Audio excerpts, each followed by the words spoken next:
Welcome into the Inside Bassmaster Podcast, episode 105 of the podcast, and we're winding down 2022. We're getting later into December, which means our mind and our tracks start to think about 2023 and some of the anglers we're going to be not competing with. Thank God we don't have to compete with them, Kyle. But we're going to be covering and introducing to the sport of bass fishing on the national level. And so much more. We're also solidifying classic spots and wrapping everything up for 2022. So welcome in. I'm Ronnie Moore, host of the Inside Bassmaster Podcast, and my co-host, as always, Kyle Jessie, the digital content editor and do-it-all man in Birmingham for Bassmaster.com. And Kyle, we're winding down the last couple of weeks. I think next week is Christmas week, technically, even though it starts on a Sunday. So, we're about 10 days out from Christmas, though. And so it's exciting that we're getting a little bit of a break now. I know hopefully you take a week or two off work. Hopefully I take a week or two off work and we can come back refreshed in January, ready to tackle the season. But a lot's happened and some really cool storylines and definitely great tournaments to end out our season with the Nation, the team championship, and some of those opens that we covered, late October, early November. For sure. With each passing tournament, when you get to like November, December timeframe, it's like a little more like relief. Every tournament you knock off the list, it's like, well, there's one more. We got two more, three more, one more. And then, finally get the last one over with. Definitely a big relief. And like you said, kind of get your sights set on the next season. And, no, I think that is one, unique thing. And I guess a positive thing about our business and, bass fishing in general is like, during the Christmas time period, and really Thanksgiving for the most part too, you kind of do get a little bit of a break, theoretically. I'm doing air quotes if you're not watching on YouTube, but it's a little break from the action as far as tournaments, kind of let you get, like you said, rejuvenated and rest up for the next season, because there is plenty of work that goes on in the off season between now and the start of the elites and start of the first event there in the Harris chain for the college series. So yeah, definitely glad to get all the events over with this year, and like you said, definitely looking forward to a little bit of time off for sure. And I don't want to put pressure on the guys who fished those last few events of the season, all the nation wrap-ups and the team wrap-ups and the last opens and things, but because the spots get fewer and fewer, it's not like they have the opportunity to have 7 shots at the Bassmaster Classic. Like the nation guys, there's 1 in 3 chance, and then the team championship guys, there's a one-person spot there. But I feel like when it's the last spot of the Classic that's handed out, there's a lot more pressure on those guys, even though it's not like they've missed other opportunities. They only have one opportunity to knock it out. But because it's the last spot in the Classic, it kind of has a little bit more pressure on it. And that's what happened last week. Lake Hartwell, what a great destination for tournaments, whether it's the middle of summer, May, whether it's February, March for the Classic time period, or the first week of December for the team championship. But Collin Smith, local boy to Lake Hartwell in the Carolinas, knocked it out and won not only the championship with his partner, and I'll have to pull up his partner's name, forgive me for not having that ready to go, but Colin Smith winning the team championship with his partner and then going to the 6-man fish off. It's not a bracket like our college series, but rather it is a fish off where they're all against each other, 1 through 6, all of them competing. And then we go to the fish off format is 2 days. And so we get to see a little bit of an adjustment there, and Colin was able to take it home once again. So congratulations to Colin Smith, former college angler. And Kyle, that had me thinking, because he won the last spot in the Bassmaster Classic for 2023. There are a lot of young anglers, like we said last year with the Opens qualification. A lot of guys were stacked in the top 20 of each division, basically, but a lot qualified. We have a lot on the Elite Series. I think 20 of our 100 or so are from the college series. Another college angler, another young angler claiming a spot in a national tournament to make the Classic or the Elite Series. And that just speaks volumes to now the growth of that angler we talked about that was coming. Those 18 to 22-year-olds that we said 3 or 4 years ago that were coming, they're now maybe 23, 24. Maybe they're just graduated college, but they're here and they're competing for a lot of prize money, and they're actually showcasing their skills, not only in a team format, but on their own. Oh, there's no question. I mean, you and I did the college prospects list last year. Well, I guess it was really this year at the beginning of the season, January, before college started. And, it kind of opened our eyes just thinking, where college fishing started, whenever it first was introduced, and it was young and it was early, and it was like it was one of those like, cool, like, that's a neat little thing. Like, that's good they're doing that. It gives kids more of a reason to go to college or this, that, and the other. To now where it's like it really is a direct pipeline from these guys that have success in college to the biggest stage in bass fishing, which obviously is the Bassmaster Classic and fishing the elites. And it's really just mind-boggling to think of how many guys have made it to the professional level across the board in all of professional fishing that fished in college. And the more, I feel like the trend is definitely heading more that way too. I mean, when we started making that prospect list, you started looking at those guys and, we had 22 guys in that list. And by the end of it, you're thinking, we left some guys out that, easily could fish professionally. That's how much talent there is.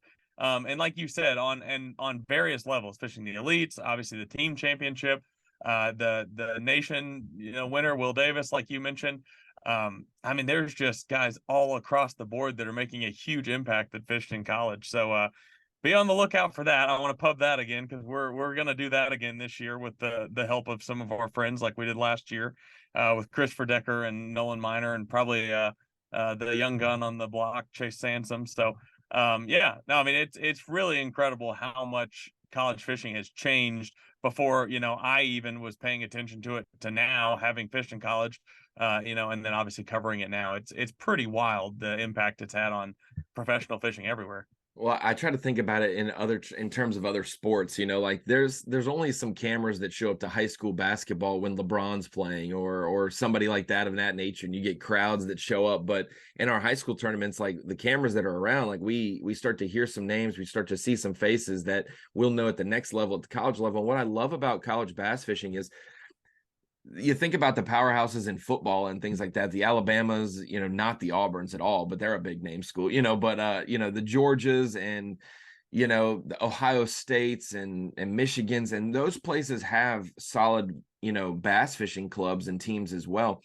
But to see the Bethel universities, the Campbellsvilles, the UNC Charlottes, there's only a few Elite Series pros that are from big schools like South Carolina and Florida State. A lot of them came. Montevallo is a small school. Like, these are places that if we had cameras in their college basketball arena, no disrespect, it would look like it was in 480p and there's like 16 kids there in the student section. Like, it's not a huge atmosphere in other sports and other schools, but the fishing programs there, they tend to drum up a lot of attention to their school. So it's very cool to see the flip of the script. It's almost like the Division III, Division IV schools getting some shine, and those are the ones that dominate college fishing. It's never the ones that you expect with big time budgets probably and things like that. So very cool to see that. And one of those small schools that's on the rise is Lander University, and that is where Colin Smith fished just a few years ago. And I'm going to go ahead and send him an invite and see if he'll join us up. But yeah, about Colin Smith, it's very cool. We always talk about the Elite Series curse of fishing on your home lake, yet at some points, depending on the time of the year, it's such a benefit to fish locally. I'm not saying Brandon Lester's local to Pickwick, but he had a lot of history there and he wins in the summer. Justin Atkins lives there, made a top 10 that in the summer. Lee Livesey at Fork wins on his home lake again. And, just depending on the time of the year, sometimes that can be a curse. But places like Lake Hartwell, where when the weather gets nasty, they bite better. Man, I feel like it's got to help some people. And the people in the Carolinas definitely have a home field advantage when it comes to some of these places like Hartwell, maybe Lake Murray, a little bit of Santee Cooper at times, unless it's directly during the spawn. The places in North Carolina, and stuff. I bet we see at Bugs Island right there in Virginia, North Carolina border, that we'll see some locals make the top 10 or guys regionally that are close. So it's very interesting how some places home field advantage matters a lot. And Colin Smith utilized it so consistent. And I found out his teammate's name while we were sitting here, Brady Kimbrell. And Colin and Brady win the 2-day tournament. They weren't in first after day one. They move up and win it, 250 boats. They make the individual bracket, and Colin goes and catches 14-1 and then 14 even to win the bracket. And he had to be that consistent because he won by just a pound. So to see it stacked as tight as it is at Hartwell, it's always fun. But to see a local guy like him coming from a school down the road is also very cool, because I know a lot of work gets put into there. No question. I mean, you have to imagine this is one of those situations where, you're here basically laying around like dreaming of a scenario where you get to fish your Yes. home lake, for a chance of fishing the Bassmaster Classic. I mean, it's something you probably couldn't hardly dream up any bigger or any better than he had. But being able to compete against that many boats. I mean, what was the total number? Was 250. Yeah. But that's a even to get there from the beginning, like to just do sure, well in yeah, your own just to make it. series, and then it's a path. And so it's very cool to see them make it and survive the hammers of your local club that fish those lakes that are our locals, to be the local of the locals, to make it to the national event. And that's the thing. Like, I had college regionals on Lake Norman, my home lake. I know you were probably chomping at the bit if there was a college event at Ouachita or Hamilton or something, but literally, like, I got my best college finish was at my home lake, and to not choke and to be able to do well there is very, very satisfying. So Colin's on the line. Let's get him in here and see what he's thinking about his big win. Kyle, our guest Colin Smith today, we were just singing his praises about managing to survive his local series at in the Hartwell region, and then obviously make it to the national and perform on your home lake. Colin, welcome in and congratulations. The last spot in the Bassmaster Classic is yours, and no one can ever take that away from you. And we'll get to see you in Knoxville in just a few months. That's right, brother. I greatly appreciate it. It's been such a humbling experience and a lot of work involved already. I don't know whether I'm coming or I'm going, but we're here right now. So Kyle, I'd expect you know how these college guys work. We were just speaking to the level of the college anglers and how there's 20 on the Elite Series next year, and we were kind of listing off how some had won opens this year, qualified for the elites. The nation champion Will Davis, who came from Bethel University, you won the team championship, and you came from Lander University. There's a lot of national tournaments being won by former college anglers, and so what's that mean to you now that you have a few months to prepare, and I guess you only have a couple weeks to go to Knoxville and actually prepare before January 1st cutoff? So have you already made those preparations so that you can stay on the ball for the next steps for the Classic? yeah, absolutely. It's crazy how everything can kind of fall into place at one time. And this has always been a lifelong dream, and I've worked super hard at this. Anybody that knows me knows how much work I really put into this game. And I'm leaving for Tennessee to go to Pigeon Forge for the weekend. I was trying to just decompress a little bit. I already had this planned with my girlfriend, and but yeah, the boat's gonna be behind us, and we're gonna go spend the weekend in Pigeon Forge, and straight from there we're off to Knoxville for probably until Christmas. So unless it decides to start the blizzard they're supposedly calling for, and that might change the plan a little bit, but I'm most likely going to come home for Christmas and then probably hook the boat back up and turn around and go right back up there. So this is a lifelong dream come true for sure, and I'm not going to take it lightly. It's a humbling experience and a different way of life for me already, and but at the end of the day, it's time to get to work, and I only got my mind on one thing right now, and that's trying to win the Bassmaster Classic. Colin, like Ronnie said, first off, congratulations, man. Couldn't be any more happy for you. But let's rewind. Let's take it back to when you found out that the team championship was going to be on Lake Hartwell. Like, was that a moment where like you were already fishing this club and you knew that you were just had your sights set on that? Did you jump in a club? How did all that go? Because what we were just talking about before you got on was, you couldn't imagine a better scenario for you being the hometown guy to that your eyes had to have lit up whenever you found out that tournament was going to be on Hartwell. So give me a little progression of like what that was like, kind of your whole year just to get to the tournament, and then just being able to control your emotions during that week and not let the moment be too big. Right. So actually, I had already planned, even prior to everything, planned on fishing the Sunday 5 Alive series. It's a local trail here, and man, it's full of some of the best competition around here. I mean, you better show up with your game on and chin strap button, because you're gonna have to catch them every single weekend. There are no slackers in that. And so as soon as I knew the team championship was on Hartwell, obviously the blood got to flowing, and I knew, this could be the opportunity I've always wanted. Right now I've been working 40-hour week. And, I've always had this dream and got to chase, some of that experience through the college fishing and go through the ranks. And, I've been successful all through college leading up to this point. The good Lord has blessed me. And, but man, when that team championship was announced, I knew I had a big task ahead. And so I actually fished every single trail, that he offered the Sunday 5 Alive series to try to make this tournament, because what people don't understand is just because you fish that trail don't mean you just go to the championship. And so I fished all those. I missed it by one place in the spring. We had enough boats. It's 1 in every 25 boats in the point series goes to the team championship from each club. And so I missed it by one place. I finished 6th in the points. Well, then I was fishing the fall and the elite series as well of his trail. And I started the elite series off the slowest of any. Had some just mediocre finishes. And, man, we came on strong, the last 2 tournaments, won both of them. And that qualified us in to the team championship.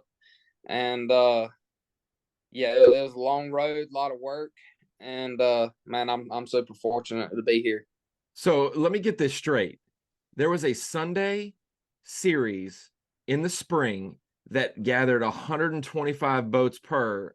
If you were 6th and didn't make it, yes, that is absolutely incredible and speaks volumes to the region of the country and why Hartwell is such a great classic destination, and why the fans show up there and set records. But that is absolutely incredible. And I'm telling you right now, that spring series, it was so crazy. I fell a little short because I didn't have a bad finish. I mean, I had 3rd, 5th, 7th, like it was all checks. And I still didn't make it in. I was right there at the edge. I mean, I was super consistent. I had one little downfall of I think it might have been like a 14th or 15th place, and it was the only. God, you suck. Probably one of the only bad tournaments I had all year. It's been a blessed year on that pond for me, and so yeah, it was frustrating because I knew how close I already was, and so it even amplified the pressure for me because I knew the team championship was on the home pond, and I just put so much work in out there that I wasn't going to be content unless I was in that tournament, and so we made it happen in the elite series to get there, and that was the most of the folks that fished the elite series were like you're better than average fishermen, because it was higher entry fee, higher payout. Couldn't get as many boats in that due to the entry fee, but man, it all worked out. It's crazy how it all happened, and the good Lord had a plan for sure, and allowing me to get in that tournament. You said just a minute ago, it's not like you fish a club and you're just booming the team championship. So walk the viewers through, if they're wanting to be the next Colin Smith or a Matt Robertson a few years ago, or a Shane Powell, in the Alabama Bass Trail, all of these different trails across the country. What is the necessary requirements for you as an angler joining a club, making sure the club is up to stature? And then obviously it depends on how big the club is, how many spots you garner for the team championship, which is why we have 250 boats. But walk me through that, of what your tournament directors have to exactly do to make sure they're eligible to be a team or a club that's can participate. Right. So most of the clubs that are affiliated with Bass, it's a pretty simple process actually. And I fish under, in my mind, one of the best tournament directors I've ever been around. I have a super personable relationship with him, and he has gone beyond measure to help me in any way possible. And so all it is a trail big enough. I mean, obviously it's got to be at least 25 boats, I think, because that's how you send one boat to the team championship. And you get affiliated with Bass, and the tournament director has to do all the requirements and be in contact with the team directors and all. And I think GL Compton now, he is the head operation of that. And he did a great job this week, handling everything. We had some major adverse conditions this past week. So he did an excellent job. But once they're affiliated with Bass, you know, you go into competing. Some trails have 5, 6, 7 tournaments in that trail, and it's a points race. And per one boat per 25 boats gets to go to the team championship. And so, man, at the level of competition in the team world now, for sure, I mean, you got some sticks involved. And man, for these tournaments, man, there'll be people out there from Monday to Saturday and you know, I mean, the Five Alive was a decent paying trail. I mean, I won thousands out there this year with them. But by the time you spend 5-6 days out there, you're gonna do good to break even. And that goes to show just like the road you have and the opportunity you have to chase a dream. I mean, that's how serious we take it around here. I mean, it's like we're fishing a bass event every weekend we show up because we know what the possibility is. And man, I'm living proof of a dream coming true through a long road and a lot of hard work and a lot of dedication. Absolutely. And you know, one thing I wanted to hit on real quick is you did mention that you've made thousands out there. Is there any way you're going to need a new partner for next year? Is Brady going to fish with you again, or are you looking for a new partner? Because one of us could probably sign up for that deal. Yeah, man. I've been super blessed with. I fish with my dad some, but he don't fish on Sunday, so I have 2 partners I fish with on the rig, and one of them's Brady Kimbrell, and the other is Bradley Day, and they're 2 of my best friends. They're 2 people I trust with anything I have, and you know they have the same work ethic as I do for sure. And you know, I'm sure some phone calls are going to come in and people's going to want to go. I mean, I've already had people asking for trips out there and everything else. It's been majorly overwhelming, but man, that's I've been blessed with 2 really good partners, and that's not going to change. I'm not fishing with anybody else because they know what I know, and we've spent a lot of time on the water together to get to where we are today. And you know, I make sure people know that, you know, this is a huge opportunity, and I feel like the opportunity is endless at this point right now with everything that's happened. But man, I'm not going to forget my roots, and no, it's not going to change my friendship with my friends. Like, they're the ones that helped get me to this point. And I greatly take that to heart for sure. So you said they know what you know. So how did that work this week? We've been in that situation where, you know, I fished the college championship at Chattooga, and we had the bracket right after that, and we were in the top 10, and we were like, if we make the bracket, I already had practiced by myself in another portion of the lake. He practiced his, and so we had spots that we could share, but also not be on top of each other. At Hartwell, though, you guys go and, you know, you battle 2 days, you win the team championship out of 250 boats, and then you turn around, you got to fish individually. And it's hard, probably the draw of wanting to go right back where you guys just caught them, but also knowing you're going to both die that way if you both split them up or just beat on them for 2 more days.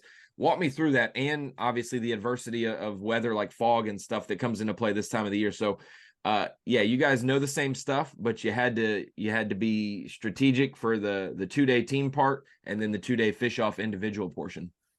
Right. So, man, the weather played a huge factor in all the decision making. It shortened our days. We had to make it happen fast the second day of the team part because we sat at Green Pond for 3.5 hours. We didn't blast off until 10:45 that morning. And with us being in contention, it tested the nerves of steel for sure. And me and Brady were going back and forth, and man, it's a hard feeling to describe, but I knew God had His hand in it, and I had the most sense of calm that I've ever had, and that's a huge tournament. And I knew what was on the line, and so I took it very seriously. But man, my nerves were probably the best they've ever been. But the first day of the tournament, you know, even the first day, we had a 90-minute delay, and honestly, if it wouldn't have cleared out for 30 minutes for him to send us when we got out there, it went right back to the way it was. And we wouldn't have been out there, I can tell you. It was, I didn't run my boat over probably 45, 50 mile an hour all day, the first day of it, because it cleared, came back, and just was misty, nasty, and little visibility. But you know, That's everybody that's kind of what you want as a local, though. That puts a lot of pressure on people that don't know the pond, you know, that might not be able to run some spots. So were you guys thinking that, like, we're gonna have a lot less time than 2 normal days, but we know how to make it happen quicker, and the guys would have to get lucky 2 days in a row to make it quicker, you know? Absolutely. And, you know, I what you just said is exactly what I told Brady.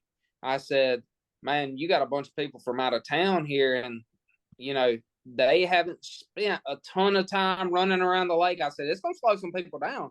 I said, but we know, you know, where we're going, what our game plan is. And, you know, I always call it letting the day unfold, and let the first bite get me going in the right direction. And, man, we pulled up after we blasted off. First stop, pulled up there on a shallow place and caught a 3-something. And I was like, all right, there's one of them out of the way, because, man, right now, 3.5 pounders are golden out there with how fast they're moving, chasing hair, and it's hard to keep up with them. I mean, they're there one day and they liable to be gone within an hour. Honestly, not even a day, an hour. And so I knew we had one out of the way quick, and I had told Brady, we had talked them in practice, and I said, man, I got a deep place that it has them more than I've ever seen in a place. And man, I didn't even need live scope out there at all. Like, they would come under the boat so quick. I mean, they was 20 and 30 schools like coming through that place. And I knew I had something special in that place. I caught one of them, and it was only like a 2.5 pounder in practice, but I knew, you know, getting off to a fast start, if you get close to 13 pounds early, it was going to settle you in to only need 1 or 2 bites. And man, we pulled up to that place after I caught that 3-pounder, and man, we went to work on them. I mean, it was as fast as we could catch them. And after 30, 40 minutes probably, and they were still coming. I mean, it was just a timber place, and they were just piling out of it.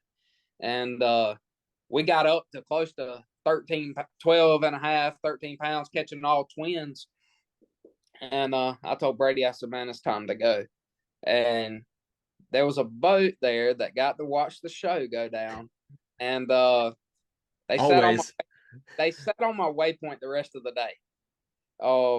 We came back by at 3:00, and they were still sitting right where we were. And I was like, man, I don't know if we're going to catch them again, because he sat. I mean, anytime you sit a transducer on top of fish for a full day, it's going to move them around a little bit. And but I knew we had to leave. I couldn't play defense on a 13-pound hole. I knew that wasn't going to be enough. And so we left there, hit the next spot, and caught a good one, like close to a 3-pounder. And we had about 14 pounds. And I thought we were talking, and we were like, man, we need one good one. And we pulled up to another timber place, and it was the craziest fish catch I think I've ever had happen to me in the boat. I had found them on another timber place deep in about 50 foot. And I seen some sitting out there, so I fire my jig out there, and Brady fires his just blind casted. And it's falling, you know, and I was like, well, I'm going to pan over and see. And I panned over there, and I said, Brady, you got one screaming out of the timber for it. And, man, that thing didn't hit the bottom, and he set the hook, and it was almost a 5-pound largemouth. Wow. And so that kind of set the stage right there, because we had close to 17. And then day 2, when we sat in a 3.5-hour fog delay, I knew we were going to have to make it happen, and make it happen quick. And, man, we got the 13 pounds, not too crazy late. And with 10 minutes to go in the tournament, I pulled up to a place that has been golden to me this year, and I just had a feeling. And we caught a 3-pounder with 10 minutes to go to cull by pretty much a pound. And that's what won the tournament for us right there.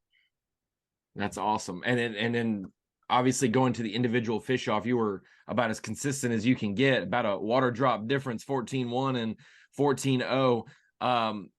But it wasn't easy, and you dealt with some adversity in bite windows in that fish off. Tell me a little bit about having to, I guess, wait them out and then capitalize when it was time. Yeah, so the first day of the fish off, me and Brady had talked, and like you said, it's kind of similar to your situation. I know you fished the bracket and all that too, and we talked, and he had practiced in some areas, I had practiced in some areas, and honestly, where we practiced, we never even had to burn during the team championship part. So that left the window kind of open, because the first day we got to 17 way quicker than I thought we would, and we didn't hit none of the, like, I call it the gas. Yeah, you had your history, but you also had your fresh stuff that you just maybe discovered this week or was working in the rotations, both still up for grabs. Right. And so we had talked, we knew where each other was going to settle in, and I had a place. I pulled out to that deep place and didn't catch any. And man, my intuition just started talking, and I knew a place that they should be coming to. It's just a timber ditch, and man, when they get there, they're loaded there. And I pulled in there, and as soon as I dropped the trolling motor, 3-pounders schooling on every little flat in there. And I said, all right, they're in here. And so I settled down, man. And when I did, I went to catching them quick. I had, 12, 3/4, 13 pounds in 30 minutes in there. And catching them, I said they were up on the flats, and the flatfish didn't want to act right. I don't know. I guess they were so dialed into the bait. I couldn't get them to eat, but there was a huge groups of them sitting in a timber patch out there, and I caught them out of there about every other cast for about 30 minutes, and then we went running around, and I fished for a while, and I didn't have a bite, and I was stuck at that 13, like high 12, 13 pounds. And I knew I needed 1 4-pounder to get up there because, obviously fishing individually, not a team anymore. We had some things happen that it was meant to be to happen in the team championship for sure. But when it's all up to you, it makes a difference on catching them. So I I was running back up the lake, and man, it was just like this feeling of like I could not get this place out of my head. And it's like, you need to go here. It's just like somebody was talking to me, and I was like, somebody. Yeah, the man. And I pulled up there, and first cast I made to it, I caught a 4-pound largemouth. And it was just a cold chill moment. And I was like, man, the big man upstairs gave me that one, he, no doubt about it. And so I knew, I was going to put myself in contention with 14 something. Cause we'd done beat on our fish for 2 days. We're in the 3rd day now, and I knew 14 to 15 pounds. That's what's been winning every local tournament out here. And I knew that would be strong fishing, individually, and all the conditions changing, because they would be one place one day, going the next. And so when we got back, me and Tybo were tied. And so that really shook the weigh-in up. And I knew we was leaving the dock the next day, 0-0, and it was going to come down to one bite to who got to go to the Classic and who didn't. And everybody else. It's like Hartwell, 3rd through 6th in the fish off. They're not that far behind either. It's a very that's the one lake in the country that Jason Christie knows too familiar, that no lead is safe and no deficit is hard to make up. But no, that's right. Kyle, I know you're a fanatic on baits and different things, and Colin's kind of squirted around it, but I know that you're probably eager to dive into some of that final day stuff as well. Yeah, I imagine it's a little tricky because this is your home pond. It's not like you want to give up all the juice, but kind of just give us a general rundown without giving away too much, what you're willing to tell us, the baits you caught them on, things you were doing. You obviously kind of mentioned to this point that it was obviously kind of a running and gunning in different spots, not like you were just staying put all day, but, kind of give us a little rundown of what you're willing to, of, what the baits you were throwing and, kind of your pattern. Yeah, sure. Man, a lot of our fish day 1 and day 2 and the first day of the classic fish off, we caught them on a big jig and a jigging spoon. Like the timber fish were big jig, and then, obviously the suspended fish maybe in the timber as well. With jig and spoon. Yeah, man, some of them were so glued to the bottom that everybody's on the whole live scope deal, because I said we obviously live scope helped. Sure it did. But man, there was a lot of times that we would just fire out there, not even seeing them, because the stuff we were fishing, they would be so glued to the bottom, you wasn't ever going to see them fish. And man, your bait would get to falling, and here come 20 of them flying up off the bottom, and they'd go back down with it and eat. And I love throwing a big jig out in the timber. It's something I've spent a lot of time dialing in, for sure. And people's going to think I'm crazy when I say this, but I actually kind of dialed that deal in on one of the crap holes around here that everybody hates, is on Lake Russell. And I got tired of getting beat out there running stuff having 10, 12 pounds and finishing 3rd, 4th, and I was like, all right, I'm done doing this.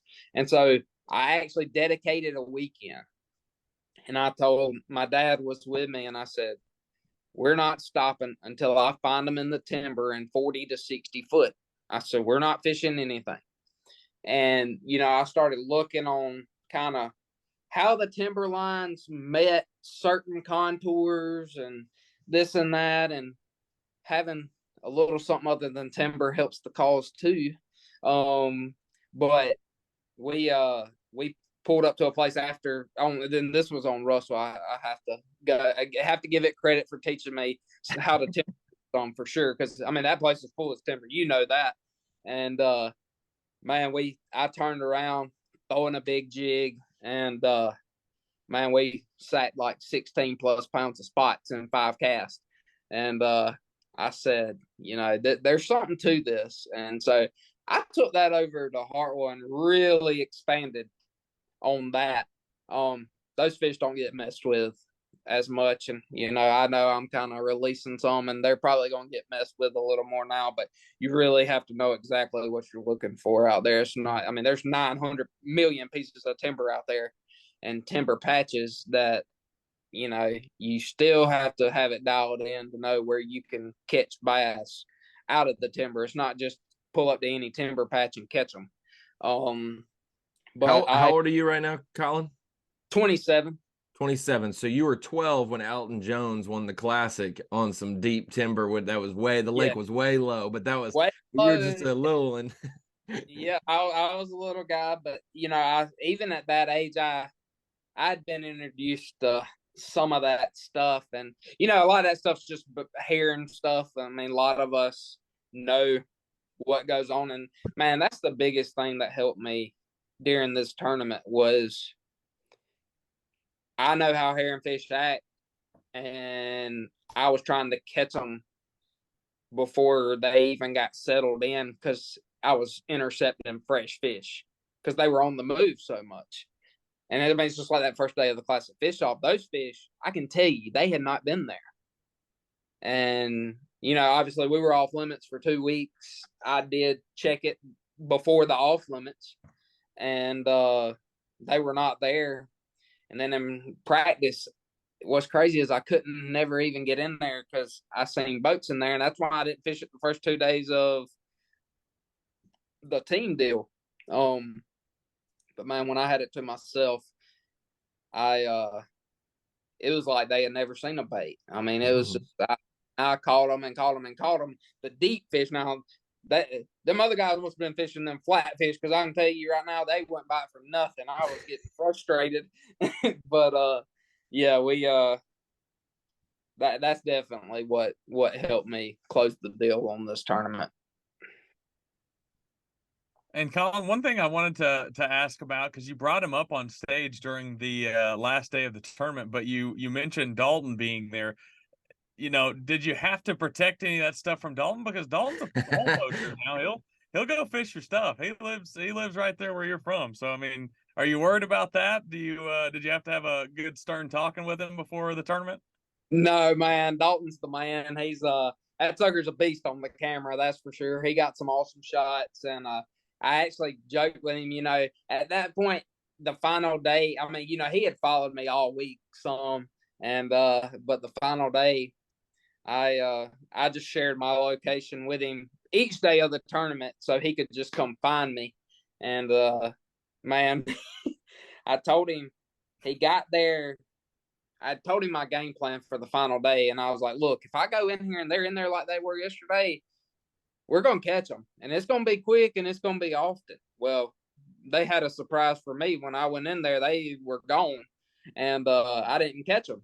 And it was about 8:30. I done ran two of my best places that they had been, at least I could catch a couple 2.5, 2 3/4 pound fish early out of to calm the nerves. And man, I ran around and I looked at the clock and it was already 8:30, which I mean that was only an hour into the day, but and you hadn't even fished at 8:30 the other days of the tournament. No, but still, you know how it is having a full day. Yeah, exactly. Like a quick start, and man, I didn't have a bite. I mean, not a bite.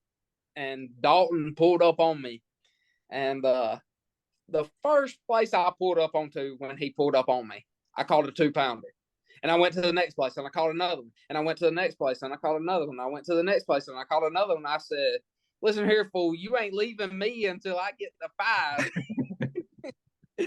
And but we he got some awesome shots and got to see me, run my deal. And he left me, and after he left, not that this was because he was with me, but after he left me, I went to the sauce and stuff I hadn't fished much of during the week. And man, we went to work and got the 14 by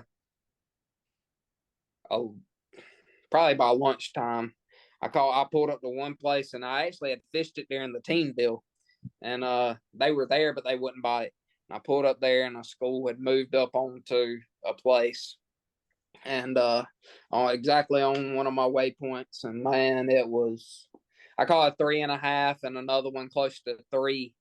And my marshal, he was fired up. And I was too, obviously. I knew I just gave myself a chance getting back to 14 because, this game is nothing short of being consistent. And I knew some of the stuff that the boys at the top of the leaderboard were doing was going away, and it was going away quick, just due to all the different conditions. And I just stuck to my game, didn't get caught up into anything else, and I just played my strengths during this entire tournament. And man, it all worked out at the end of the day for sure. Colin, we were talking about it before we brought you on, segueing, away from the team championship a little bit, but we were talking about the rise of the college anglers. There was 3 Elite Series champions this year that fished in college: Austin Felix, Brandon Lester, and Drew Cook. You had guys winning opens like Tristan McCormick. Obviously, now our most recent guy, Louis Minetti from UNC Charlotte, winning the bracket, going to the Classic as well and fishing the opens. So many others. Will Davis, you. Tell me about your time at Lander, because you're just about 2 years younger than I am, and that means all 3 of us fished college around the same time and, saw each other in different fields and in different tournaments. Tell me about Lander, because they were one of the schools that I said, no disrespect, but in college football, college basketball, it's the big name schools that get the love. But in college bass fishing, if you're at a no-name school or a let's just say Bethel, Lander, Montevallo, I mean, some of these schools that don't get known in other sports, you're of the top echelon in college fishing. And so Lander was on the rise when you were there, and now they've taken new heights with Drew as their coach and Cobb as an advisor. since then. So tell me about your time in college, what you learned and how it prepared you to where you are now, and just the level of competition you saw early on in your, your team fishing portion back then. Yeah, absolutely. So we when I got to Lander, I knew I wanted to fish. I mean, I played baseball all my high school, but I knew, I fished clubs with my dad, and talking about Cobb, when I was 16 in high school, I decided I was going to go fish a BFL. And I fished as a co-angler because that was just a new kind of format to me, being on the little bit bigger stage and all that. Well, wouldn't luck have it, I drew Brandon Cobb out for the BFL. And, man, he taught me a lot that day of his strengths. And, man, we hit it off, and we talked for a long time after that. I got to go practice with him. He helped me any way he could that year for sure. And I got to chase him around at the Classic with some media last year, and we got to talk, and that's what it's all about. But I finished third in the BFL, and should have won it. I lost one at the power pole that would have blew it away, but still first little bit bigger stage tournament, and got third on the co-angler side. But to the whole college deal, when I got the Lander, I knew they had a program, but it wasn't like, oh, Lander bass fishing. It was super small. There was only like two guys that really done anything to do with it, and one of them was big into crappie fishing and all that. He just bass fished some. So when they left after the first year, I became the president of the team, and I was like, we really, because you're the only one. Yeah, college fishing is like, we need to get this program rolling. And so it took some time. I'll be honest with you, I didn't get to do enough with it like I wanted to, with how it wasn't as established, and me trying to balance everything in my life on top of trying to bring a program up, in college, how hard that could be. But I did the best I could. And, we set the platform, me and Ben Stone fished together all through college. And man, Big Ben. We had a heck of a few years in college. I think we fished, I'd have to go back and look. I think it was 4 national championships together. And, we had some top 10 finishes on the college series. And, obviously we never got a win, but man, top 10 finishes on that college trail is strong, because you're facing the best of the best every time you show up to the ramp, for sure. I mean, that college fishing is no joke, and it's absolutely made me a better angler. From learning different patterns at lakes and how certain lakes respond with bait, current, different conditions. And that's what's molded me into a better angler, is letting the conditions tell me what to do next. That's played the biggest part in my success over the past few years, for sure, is me maturing in my game in that aspect, is understanding what they're about to do when the weather does this, and not just fish history. I'm not a history fisherman. Even on the home lake, I'm liable to run 20 new places in a tournament just because it looks right, and I know that they should be there. And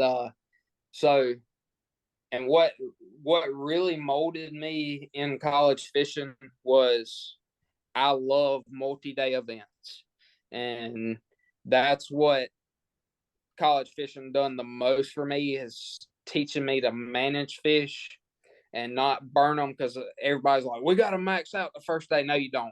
You got to put yourself in contention to carry feel that it out. Yeah. And if my track record in multi-day events is it's been pretty well local. I mean, I've had major success this year, and in the years past as well. I mean, I qualified for the All-American in 2020 to fish in 2021. And then this year I had in the Five Alive Championship, it was a multi-day tournament before the off limits. We finished second in it. I fished the Skeeter Championship 3-day event, Lake Hartwell, this fall. Finished third in it. Had the opportunity to win that tournament. Just stars didn't align, and we didn't execute like we should have. Well, Kyle, we would have had him on live if he had done this last year and been fishing Hartwell for a 3-day event, in March, maybe where there's only a 50 boat club tournament, he might have been done well. Yeah. Man, I love that time of year on that pond, and there's so many things you can do. And that's what I've really done. I mean, if I've really put the brakes on Hartwell this year and last year as well, just because, let's face it, I knew fishing other lakes around here was never going to do anything for me. It might put a little money in the billfold, but it was never going to send me anywhere. And obviously my goal is to fish professionally. And I hope this is the opportunity that I've been waiting on for sure. I mean, it's set the stage, I know, because life has changed so much in the past few days with everything I'm having to manage. But with so many different sponsors coming on board and interview after interview after interview and radio show after radio show, and it's man, I'm trying to embrace all of it for sure, because it's been a lot of work go into this moment right here. Kyle, do you have any? Yeah, I was gonna say, do you have anything for Colin before we let him go? We've been harping on him for a little bit. Well, you were talking about sponsorships there. I heard a rumor that Neil Paul was compensating you for wearing that sweatshirt on this podcast today. Is that true or not true? Yeah, tell him step up to the plate. Hey, he did. He got the team championship to Hartwell for you. He did you the biggest favor you could have ever asked for. Yeah, man, I'm super thankful for Neil. He's always been in my corner from day one, and it's awesome to be. It's hard to think about, but being the first true Anderson County guy to qualify for the Bassmaster Classic, working for Anderson County, doing it on the home pond, man, you couldn't draw it up any better for sure. And I get cold chills talking about it every time for sure. And Neil, he's always been in my corner.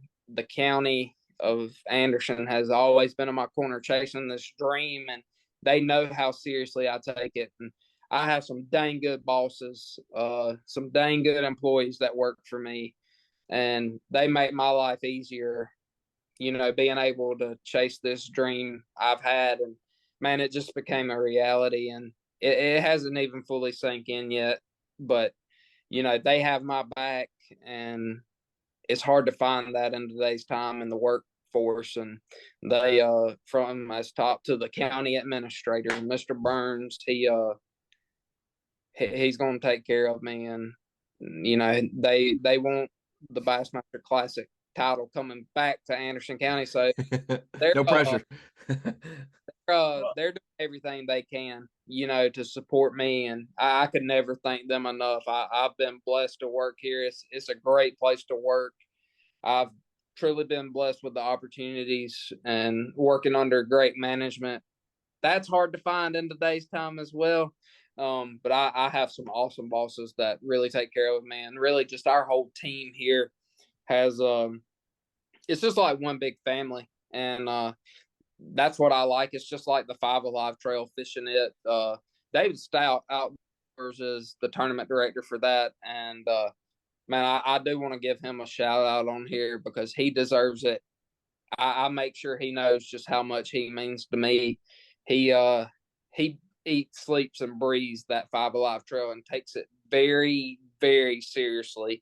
It's not just your little club tournament when you show up on the weekend. It's a top tier event, and he makes sure to make it feel that way and make sure everybody knows we mean business. And that means a lot to me. And, I do, since this is on everything, I've been blessed with the opportunity. I can't talk too much on sponsor wise right now because everything's getting finalized and all that. But I established a relationship a couple of years ago with N&C Marine with now one of my best friends, Jessie Elder.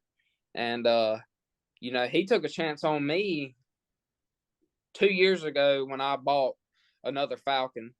And he done me right and told me he would support me, and he fully has. And, we do good business together. I take care of anybody that has questions about boats, motors, whatever. I've met them at the ramp to, do that part for him to help him. And, man, he's coming through a big way for me right now. But he took that chance on me 2 years ago. And actually, I feel like people should know this because this speaks volumes on the kind of person he is. Before this tournament even happened, we had a business meeting together, and we came to an agreement on money stuff and all that. And he had already put me on his pro team up there. It was going to be me and now one other guy, 2 people. And man, that just showed me that he really respected me and was willing to take an even greater chance on me. And then, man, to go win that tournament and be going to the Classic in 2023, that man is beyond excited, I can assure you. And, he was at the weigh-in. We shared a big emotional moment because, that meant a lot to so many people, not just me, myself, but to my family, to my friends, to all my support system, that they knew what it meant to me. And I still can't even fathom that, we're going to the 2023 Classic, but we're going to show up, and we're not looking to get starstruck or anything like that. It's business, and that's what we're going to try to take care of. Well, that's one thing I wanted to mention too, and the last thing for me, Ronnie, but during the weigh-in, whenever you saw your weight, there was some fire and some emotion behind your reaction, which I love. I mean, I think that there needs to be more of that, just purely based on the sense that winning is really at bass fishing at any level is so difficult. Yeah, exactly. You got that emotion right there. Did you sign that for yourself? Did you sign that for yourself so you had your own signature? Absolutely not. This is all what people want, so I was taking care of business. Oh my gosh, that's awesome. So yeah, no, that was not for myself. That was for all the support system and everybody that wants one. And the work people have helped me here with that. And yeah, that's what people wanted. So man, I'm trying to do every part I can to let them know that I appreciate the support, and I know where I come from. So I try to reach out to everybody that reaches out to me. And if I know I'll miss some people, because heck, I missed you, Ronnie, more. Yeah, I had to call him a couple of days later. But Kyle, I did love that fire. I felt bad for Tyler because he saw the weight before Colin did, and Colin needed it announced, so he knew for sure. But those fist pumps and those moments, I mean, it shows everything that Colin's talked about today. It encompasses it in that one moment of, wow, on this day, side by side with someone, I won this. And even if it's not the Bassmaster Classic, it's something that only happens, 15, 25 times a year at the Bassmaster level, Kyle. Yeah, absolutely. I mean, that's what fired me up, is seeing that emotion and your reaction, because when you see that, it's not that it doesn't mean a lot to everybody that wins, but when you see that, it's like you understand the magnitude of that moment, and being able to win the fish off there, and obviously qualify for the 2023 Classic. That is quite an accomplishment. So yeah, I really don't know what to say other than that. I mean, it was just really cool to see on my end for sure. Well, my last thing before we wrap it up, tell me a little bit about Hartwell. Hartwell is a place that gets a lot of pressure, a lot of attention, a lot of eyeballs. But we were talking before we brought you on, and that it seems to produce, whether it's summer, November, December, March, February, May. It doesn't, I fished it during all those times, and and I've seen it take 9 to 10 pounds to win. I've seen it take 20 pounds to win. So what's the state of Lake Hartwell health-wise? Is it booming? Is the spotted bass and the largemouth seemingly both thriving there with the herring and everything like that? Also, water level plays a factor. And I would say, what has Neil done? Because Neil bringing a lot of tournaments to this place can negatively impact it. You know, we've seen maybe a little bit of that at Kentucky Lake or some Tennessee River places going up and down. Bringing a lot of tournaments is good, but also what is, you know, Anderson County and Neil and the whole group doing to make sure the bass stay on the up and up as well? So have you seen that, the wave of that at Hartwell, and is it on the uptick? Absolutely. So in my opinion, even with all the pressure, Hartwell right now, for really all this year, end of last year, it's the healthiest I've ever seen it. The fish are just gorged full. I mean, that largemouth we caught 50 foot. Man, that sucker looked like it was pre-spawn about to move up to the bank to lay them. It was so healthy. I mean, it's just, and 90% of the largemouth I've caught out there this year, they look exactly like that. They're just beautiful, not a blemish on them, and the spots, yeah, they're growing up, and I think that's due to everybody. You know, it's always forward facing sonar, but I can tell you right now, that tool right there don't just win tournaments, and it just don't put them in the boat for you. I can tell you, it's still a game of decisions. It's still understanding fish behavior. It's still knowing what to throw. Because I promise you, you're around a place that's got 50, 60 fish in it, and none of them bite, and you try everything in the boat, yeah, it'll show you. That thing just don't make them jump in the boat with you. Well, there's 99 elite pros that lose every single tournament to one guy, and they all have the same equipment, and so that speaks volumes. But yeah, like I always think about Hartwell as a mixed bag place. It's hard to win on all largemouth, but if you were to catch 15 largemouth for 3 days for an open, or 15 for the classic, like you could blow it away.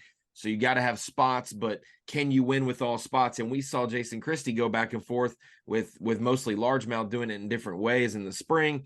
We see in the fall at Hartwell, largemouth predominantly lead the event, but then Tristan McCormick wins with 15 spotted bass, and the ability to win, that's how you know a lake is healthy. The ability to win with 5 largemouth, the ability to win with 5 spots, and the ability to win with a mixed bag. Those are all in play at Hartwell, no matter the season. And so I think that is a sign of a fishery that it can be dynamic, but also can be very healthy. Absolutely. And man, like I said, it's the healthiest I've ever seen. You know, before we went off limits, we had our final team championship, and for the 5 Alive series, and I weighed a 505 spot out there. Wow. And then turn around the next day of the tournament and weighed a 479 spot. And you know, that goes to show right there, when a fishery is thriving and it's healthy, it can be spot or largemouth. And I think over 4 days we weighed 2 or 3 largemouth. So it was predominantly spots, like I said, because we were fishing deep, but like really deep. But I knew the largemouth were mixed in out there, because I mean, you know, them largemouth, everybody think they go to the bank and just eat brim. And man, I love to beat the bank with the next guy for sure. That's one of my strengths. I love to do that. But man, in the herring lakes, you got, Ronnie, you know as well as I do how adverse you have to be able to stay with those fish, especially on a 4-day event. I mean, you can pull up anywhere and 3 and 4 pounders come up schooling in the herring lake and catch 17, 19 pounds with your eyes closed, and then you have to go the next day, and good luck finding them, because they're gonna be 2 miles down the lake. Yeah, they treat some spots or some places at Hartwell like a truck stop. You know, they just stop in here. They don't live there. They just spend a little bit of time and move to the next place to go to. But that's right, Kyle, man, we got our 55-man classic field, and this guy pictured with us is the last man to punch his ticket. And we say this about a lot of people because they're dedicated and they're motivated, but I feel something a little different. I feel like we could see some positive results out of Collin just based on off his determination and eagerness to get it done. I asked him, I said, well, why don't you just, instead of fishing the opens, why don't you just win the Classic in 2023 and make the elites that way? And you'll be the first one to have done that in, I think, ever since we made that rule. But I think we definitely have someone who's showing up to contribute, not just participate. Yeah, absolutely. I mean, the fact that, he's forward thinking already, not just taking this as I get to fish the Bassmaster Classic and call it good. I mean, that's definitely something that I think you see less and less of. Obviously, fishing the Classic is a huge accomplishment in itself, nothing to take lightly, but enjoy it for sure, though. Yeah, yeah, but that's right. to take that opportunity and make something more of it and try to make it a career. I mean, that's definitely a really good approach. I did hear that in the back of his Falcon, the 2 live wells, when he packs it up to go to Pigeon Forge, I heard that he was going to have a bunch of blueback herring in one side of the live well and a bunch of spotted bass, and he was going to just dump those off in Knoxville and see if they took, by March. But that would give him a little bit more. Maybe they'll hang out on the goalposts over there that are in the water, maybe still. Yeah, somebody told me, said, I only got one request for you. Go side scan that goalpost and get me a picture. I was like, so yeah. Oh, man, that's funny. That's pretty funny, man. But nah, man, I'm looking forward to, fishing Fort Loudon Tellico. It, I obviously have seen the prior Classic and events there.